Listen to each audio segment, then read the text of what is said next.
en tant que commissionnaire, il est là en tant que quelqu'un qui vient pour aider par rapport au football, par rapport à sa passion. Romain, aujourd'hui, vous avez une mission de solidarité à travers le sport. Vous venez pour partager et aussi avoir un peu d'échange par rapport à ce public, surtout concernant la Casamance. Vous pouvez nous parler un peu de votre mission qui vous amène au Sénégal? Oui, oui, oui. Alors, déjà, tout premièrement, donc, je suis président de cette ONG qui s'appelle Football Mission. On est en France, mais on est aussi dans d'autres pays comme au Cameroun, au Maroc et au Sénégal. Notre parrain d'honneur, qui n'est plus de ce monde, et ce depuis 5 ans, c'est Pape Diouf. Donc quand je rentre sur ce studio, ça me touche un petit peu. Et en fait, pour faire simple, Football Mission, c'est quoi? C'est le football, on l'a bien compris, c'est un très bel outil pour capter l'attention, pour rassembler, pour fédérer toute une population autour d'un stade. C'est dommage que ça se passe comme vous l'avez cité juste avant. Et pour faire passer des messages, des valeurs. Et nous, on se dit, bon ben super, si c'est un bel outil, on peut peut-être aussi aller vers du développement, à travers de la solidarité aussi. Et on fait un double constat. Un constat que, en Europe, en France, on est dans des sociétés dites de consommation. Le football, en l'occurrence, n'est pas épargné. Et donc, il y a 14 000 clubs en France. Il y a 2 millions et quelques de pratiquants licenciés. Ça veut dire qu'il y a beaucoup de profusion, de matériel qui sont achetés. Et ce, très régulièrement. Et pourtant, ce matériel, il a encore une bonne qualité. Il traîne dans les placards. Il n'est plus utilisé. Les gens ne veulent pas le jeter parce que c'est encore en bon état. Alors que ce matériel, au lieu qu'il dorme dans le placard, s'il était au pied d'un jeune ou d'une jeune en Casamance ou dans d'autres territoires où il y a ce besoin de matériel, eh ben on pourrait faire de belles choses. Et nous, l'idée, c'est récupérer ce matériel. Donc, en même temps que je vous parle, on a des bénévoles un peu de partout en France qui vont récupérer du matériel dans les clubs, qui sensibilisent les enfants aussi, parce que il y a le fait de donner une seconde vie à du matériel, c'est un impact environnemental aussi. Ça fait éviter de l'achat en moins. Qui dit de l'achat de produits, ça veut dire éviter de la matière première, et c'est ça qui pollue, entre autres. Donc, effectivement, c'est un concept éco-solidaire. En Casamance, comme dans d'autres pays, il y a ce besoin matériel, mais nous, on ne veut pas juste venir pour donner du matériel. Parce que finalement, on sait pertinemment que ce matériel, il pourrait très vite être détourné. Par contre, on peut y aller et faire une collaboration avec les autorités locales pour dire, voilà, il y a des jeunes aujourd'hui. Ces jeunes-là, ben, ils n'ont pas trop d'espoir. Et très souvent, leur espoir se dit, ben, il faut aller en ville. Et ce qui crée l'exode rural. On voit aujourd'hui des jeunes de 12, 13, 14 ans qui quittent leur village, leur campagne pour aller dans les grandes villes et qui se retrouvent dans une réalité qui n'est pas la meilleure. Donc nous, c'est de dire aux autorités locales, venez, nous on a du matériel. On peut aussi venir avec des formateurs qui ont de belles expériences, qui peuvent apporter du contenu pour construire un projet socio-éducatif dans votre village et faire en sorte que les enfants se disent, waouh, on s'occupe de nous. On nous véhicule des valeurs, on forme des hommes et des femmes des bons citoyens. Et venez, on construit tout ce projet. Alors attention, nous on est là aussi pour dire, on construit un projet dans le temps. Il faut que ça soit durable. Si on vient et qu'au bout de 6 mois, parce qu'il n'y a plus de ballon, parce qu'il n'y a plus de projet, tout s'arrête, il y a de la frustration qui s'y met. Donc on va les accompagner aussi sur 2 autres aspects qui composent les 3 piliers du développement durable. Donc l'aspect socio-éducatif, l'aspect environnemental, et l'aspect économique, avec de la microéconomie pour faire une économie circulaire. Tout ça, c'est hyper important parce que malgré tout, certes, il n'y a pas de football dans certains villages où il n'y a pas de vrais projets socio-éducatifs, mais nous, on va créer une forme de dépendance. Quelque chose qu'il n'y avait pas, on va la mettre. Pour pallier à cette dépendance, il faut créer une forme d'autonomisation. Et c'est là où nos formateurs accompagnent ces villages. Aujourd'hui, on est en Casamance, dans 7 villages. C'est un peu un projet pilote au Sénégal, même si c'est quelque chose qu'on a l'habitude de faire dans d'autres pays, au Maroc, au Cameroun, comme je vous l'avais dit. Ces 7 villages, derrière, ils vont être accompagnés, mais il y aura aussi d'autres villages qui vont être accompagnés à l'avenir. Toujours est-il, c'est que ce projet pilote a déjà un impact hyper important. Mais nous, notre association, eh ben, on aimerait bien aussi qu'on puisse nous soutenir, au même titre qu'on peut soutenir d'autres belles actions. Ce qu'on fait aujourd'hui, c'est un conteneur de matériel, un conteneur entier de matériel. Je ne sais pas si vous pouvez vous imaginer, c'est des milliers de ballons, des milliers de maillots, des milliers de crampons, etc. qu'on apporte en Casamance. C'est des formateurs qu'on fait venir, des formateurs locaux, parce qu'il y a des compétences locales qu'on veut aussi associer, et il y a des compétences qu'on n'a pas trouvées localement, donc on les fait venir. Les formateurs sont là pour combien de temps, pour une durée Ils viennent 10 jours à chaque fois. D'accord. Et ils forment les formateurs qui sont ici. Exactement. D'accord. Pour pouvoir passer le relais. Exactement, parce que c'est les jeunes qui sont essentiels et il faut des personnes qui se manifestent pour s'occuper de cette jeunesse. D'accord. Et c'est auprès de ces jeunes-là, ces personnes-là qu'on veut, nous, transmettre un savoir, mais aussi apprendre. C'est réciproque. On fait très attention d'être sur une forme d'équilibre, une collaboration égale à égale. Oui. Même si on apporte du matériel, on veut que ce soit eux qui construisent leur propre projet. C'est important. Et c'est très bien parce que là, on a beaucoup d'initiatives qui viennent à nous et on dit, mais on est partant, on va vous accompagner. C'est vos projets, ok? Nous, on peut vous apporter ça, ça et ça. Et ça se passe très bientôt. C'est-à-dire que dimanche, on a les premières actions en Casamance. Et ce, pendant un mois et quelques jours, avec même un événement au milieu qui s'appelle la Football Mission Cup, qui va se passer au stade de Ziguinchor, où on rassemble les villages, plus une équipe de Ziguinchor. On fera une petite compétition qui n'est pas là pour aller dans l'élitisme, mais qui est plutôt là pour valoriser ces villages, ces jeunes, ce message qu'on fait passer. C'est très important aussi parce que très souvent, le football, c'est pour un jeune ou pour n'importe qui, une opportunité de réussite et de gagner beaucoup d'argent. Cette mentalité, c'est une réalité, ça peut se passer, et ça se passe d'ailleurs dans un des villages. Et pourquoi le choix de la Casamance en particulier? Pourquoi Vous allez me dire aussi pourquoi au Maroc, alors que c'est un des pays les plus aisés en Afrique. Eh bien, en fait, quand on est au Maroc, dès qu'on traverse l'Atlas, on s'aperçoit qu'on est dans un autre pays. C'est vrai. Eh bien, il y a des besoins. Pourquoi la Casamance? La Casamance, ça a été pendant longtemps une région assez particulière au niveau du Sénégal, tant sur un plan sociopolitique que sur un plan géographique. Séparé d'un pays, l'aspect commercial a été très retardé pendant un temps. Et on trouve, alors il y a des besoins de partout, vous me direz, et j'en suis parfaitement conscient, mais on trouve des besoins dans cette région, et en l'occurrence, on se dit aussi, tiens, il y a un sacré joueur qui est sorti enfin pas que un, il y en a plein de joueurs de Casamance, il y a beaucoup de talents apparemment qui sortent de Casamance, j'ai cru comprendre. Mais comme lui, on n'en fait pas tous les jours. Peut-être qu'ils ont plus faim justement là-bas. Nous, on ne cherche pas à former des footballeurs. Le foot, c'est un outil. Mais par contre, on se dit que... L'homme de demain? Ouais, mais ils sont... En fait, quelqu'un qui est à Mbour, enfin même pas à Mbour, quelqu'un qui est à Kaolack et qui va faire un exode rural sur Mbour ou sur Dakar.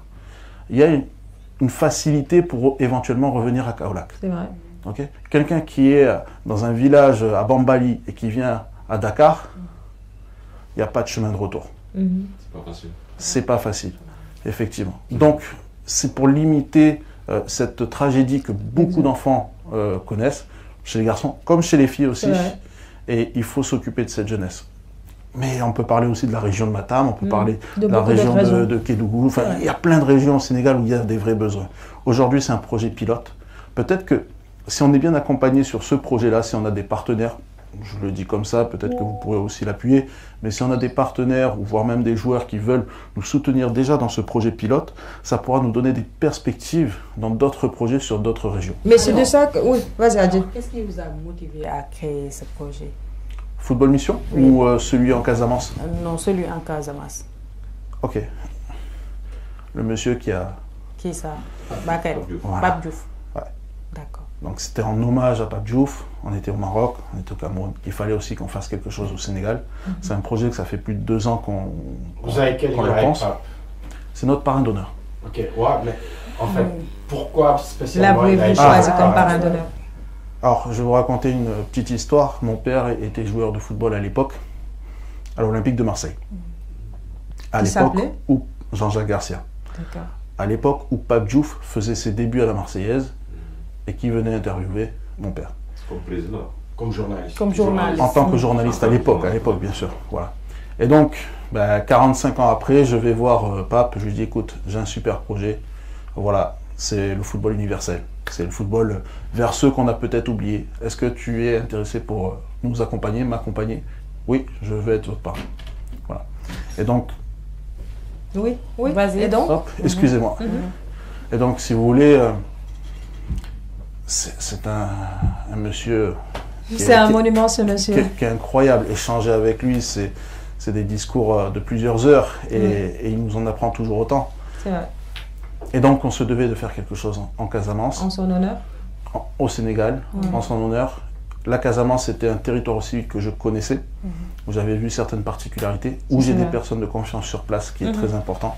Et ce qui nous a permis aujourd'hui de construire ce projet, qu'on l'espère sera le plus bénéfique pour les populations.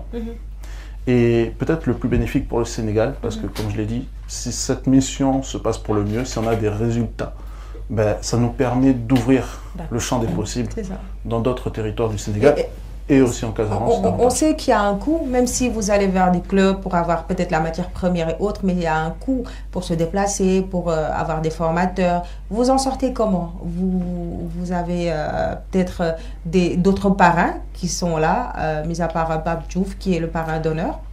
Des gens qui vous aident par rapport à ça ou bien? Effectivement, on a quelques partenaires. On n'en a pas autant qu'on le souhaiterait parce qu'on est en train de faire un appel potentiellement à des futurs mécènes, futurs partenaires. Mais ce qu'il faut savoir, c'est qu'aujourd'hui, quand on récupère du matériel en France, on a la chance d'être soutenu par notamment la Fédération française de football.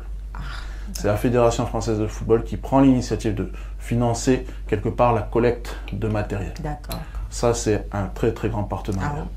Derrière, on a d'autres petits partenariats qui nous permettent de faire le fonctionnement, d'acheminer le matériel. Par exemple, on a la fondation de la CMA-CGM qui, sur tous les frais, prennent en charge de port à port. Et d'ailleurs, je fais une petite parenthèse, aujourd'hui on a encore le conteneur qui est bloqué aux douanes. On attend juste la validation des douanes et du ministère des Finances pour l'exonération totale afin de le faire sortir. Mais plus vite on le fait sortir, plus vite on peut leur redonner le matériel. Je suis en train de travailler là-dessus, mais toujours est-il, s'ils nous entendent, merci de faire le nécessaire. Ils vont le faire. Ensuite, on a quelques petits partenaires qui nous donnent un peu des fonds. Mais ça ne suffisait pas. Ça ne suffisait pas parce que sur un projet comme celui-ci, qui coûte plus de 60 000 €, il nous en reste à peu près 40% à trouver. C'est énorme, 40%. C'est énorme, oui. C'est presque la moitié. C'est ça. Mais il y a un vrai impact derrière. Je ne sais pas si vous voyez un peu les chiffres qui s'affichent. Toujours est-il, on a pris les devants, on finance aujourd'hui de notre poche. Et les clubs, ils vous aident quoi? Les clubs, ils nous donnent du matériel. Là, c'est un conteneur entre... Ah, ok. Maintenant, justement, moi, ce que je voulais demander, concrètement, quand vous parlez de soutien, vous attendez quel genre de soutien? C'est de la part des collectivités territoriales, genre les communes et tout, ou bien les clubs ici au Sénégal, ou bien peut-être des internationaux sénégalais? On a une commune qui nous aide, avec qui on a un partenariat, qui est la commune de Niaguis, donc qui entoure un petit peu Ziguinchor, et qui participe à ce projet. En même temps, il y a 3 villages qui sont sur leur territoire, mais c'est eux qui prennent en charge donc, le transitaire, le transport jusqu'à Niaguis, et ça, c'est déjà un beau partenariat. Nous, il y a 2 choses. La première, c'est qu'on a fait une campagne, une collecte de fonds, et donc tout le monde peut mettre 1 €, peut mettre 10 €, peut mettre 100 €. Je le dis en euros, mais en francs CFA, ça peut le faire si on a une carte bancaire. Ça, c'est le premier point. Le deuxième point, c'est effectivement, il peut y avoir des entreprises qui peuvent être intéressées par un tel projet.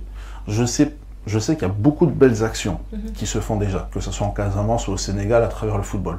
Et il faut les féliciter. Toujours est-il, j'ai jamais vu aujourd'hui un conteneur entier de matériel de football qui allait être distribué pour des milliers de jeunes. C'est en termes d'image, en termes de valorisation, en termes d'impact social, sociétal, quelque chose de très important.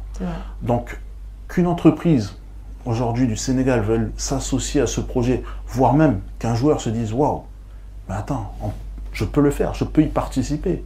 La Casamance, c'est ma région, entre autres. Moi, si je peux permettre à ce projet de se concrétiser ou d'aller plus loin, allons-y. Et c'est là où, effectivement, il y a peut-être des joueurs ou des personnalités qui peuvent nous soutenir dans ce projet. Sénégalais lambda, tout court. Qui a envie de participer au projet, il n'a qu'à venir alors. Il n'a qu'à venir, et moi je suis disponible pour échanger avec lui ou avec elle. En tout cas, ce qui est sûr, c'est que le projet, avec des moyens, sera magnifique, les retombées seront exceptionnelles. Le projet, avec très peu de moyens qui sont les nôtres aujourd'hui, il va se faire, l'impact sera là, mais il n'y aura pas le... Justement. Vous avez des plateformes digitales où on peut voir le... C'est quoi le nom exact de l'ONG? Football Mission. Football Mission. Football Mission, vous tapez sur Internet, sur Instagram, sur Facebook, sur tous les réseaux. Vous pouvez nous trouver, on n'est pas sur Snapchat, TikTok. Mais sur Instagram, vous savez, vous cliquez, vous avez le lien de la cagnotte. Instagram, Facebook et Twitter. Non, on n'a pas Twitter. Pas Twitter, d'accord. Alors, pour finir, peut-être, vous avez commencé ce projet il y a 5 ans, pas qu'au Sénégal, vous avez commencé à mûrir ce projet ailleurs. Alors, aujourd'hui, on peut avoir les retombées par rapport aux autres pays que vous avez eu à installer ce projet. Qu'est-ce qui a été fait concrètement pour pouvoir peut-être espérer qu'on aura à peu près la même chose ici au Sénégal? Ok. Je vais vous donner un exemple qui parle le plus. Dans un petit village qui s'appelle El Madia. C'est un village de la Palmeraie de Zagora, et dans cette région de la vallée du Dra, donc derrière l'Atlas, ce que je disais au Maroc, il n'avait pas plu pendant presque 12-14 ans. C'était catastrophique. Toutes les palmeraies, du coup, ont été asséchées, et toute l'activité qui était économique liée aux dattes et aux palmiers n'ont pas pu se faire. Donc, grosse crise économique sur ces territoires. On arrive dans un petit village et on leur dit, bon ben, très bien, comment on peut travailler ensemble? Nous, on a du matériel, des formations, etc. Elle fait, ouais, nous, on a beaucoup de jeunes au village, mais on n'est pas en capacité de les accueillir, on n'a rien. Okay. Eh bien, ce qui est hyper intéressant, c'est que en les accompagnant, ils ont eu de la visibilité. Ils ont pu offrir aux jeunes, dans un premier temps, des activités qu'ils n'avaient pas l'occasion de faire. Et surtout, dans le modèle économique, c'est un territoire où l'agriculture, ça ne fonctionne pas. Donc il fallait trouver quelque chose dans un territoire qui était très complexe. Et ils se sont dit, mais attends, nous, on est nombreux, et il fait chaud. On a des fois des événements, des mariages, plein de choses, et il fait chaud. On n'a pas forcément de grandes salles. Donc, le projet de louer, de vendre des tentes, ça peut être intéressant. Ce qu'ils ont fait, c'est qu'ils ont investi un tout petit peu dans des tentes, et des tentes qu'il fallait réparer entre autres. Ils les ont réparées, ils ont fait le nécessaire, et comme ils sont nombreux, et qu'ils ont les jeunes, dès qu'il faut monter une tente, dès qu'il faut faire toute une installation, ils sont tous là, ils sont tous présents, parce qu'ils savent que les retombées économiques de ces locations de tentes, ça va continuer à financer le projet en soi. L'idée de la tente, c'est pas nous. Par contre, on leur a bien expliqué que s'ils veulent que les projets continuent à être, que les jeunes continuent à être, voilà, avec un grand sourire, il va falloir travailler sur un projet économique qui est durable. Et ça, dans chacun des villages et des territoires qu'on mène aujourd'hui, voilà. D'accord, c'est important. Alors, on espère qu'on va avoir la même chose, que ça va porter ses fruits, ce projet, et que vous aurez beaucoup d'adhérents ici au Sénégal, surtout concernant les autorités, concernant les sponsors et surtout les célébrités, surtout qui sont autour du football. On a beaucoup de stars ici au Sénégal et ils sont tous intéressés par des projets humanitaires. La plupart du temps, on les voit faire des œuvres, surtout sociales, surtout pendant ce mois passé, Ramadan. On les a tous vus faire beaucoup d'œuvres. On espère qu'ils vont adhérer à ce projet parce que c'est un très grand projet humanitaire. Et ça peut concerner tout un chacun. Si vous avez envie de faire développer votre pays, le Sénégal particulièrement, essayez d'adhérer à ce projet. Vous rentrez juste sur Instagram ou sur Facebook, ou bien vous tapez tout simplement sur Google Football Mission et vous allez essayer d'adhérer à leur projet. C'est important, on va essayer de suivre cela, surtout les événements que vous allez organiser d'ici la fin de la semaine pour pouvoir retransmettre ici et expliquer un peu aux Sénégalais ce que vous êtes en train de faire. C'est des choses nobles, on vous encourage à continuer sur cette lancée. C'était un plaisir de vous avoir reçu aujourd'hui, Romain Garcia, sur ce plateau de Café des Sports. On espère vous revoir si vous revenez ici au Sénégal et à très bientôt. À la fin de ma mission, je reviendrai, bien sûr, avec plaisir. Avec Comme plaisir. ça, on aura des images, Voilà. on aura des retours et Surtout. on pourra peut-être remercier là où les personnes qui auront soutenu l'action. Merci beaucoup à vous, mais merci également à l'autre invité, Abdoul Mbaye. C'était un plaisir de vous avoir reçu aujourd'hui.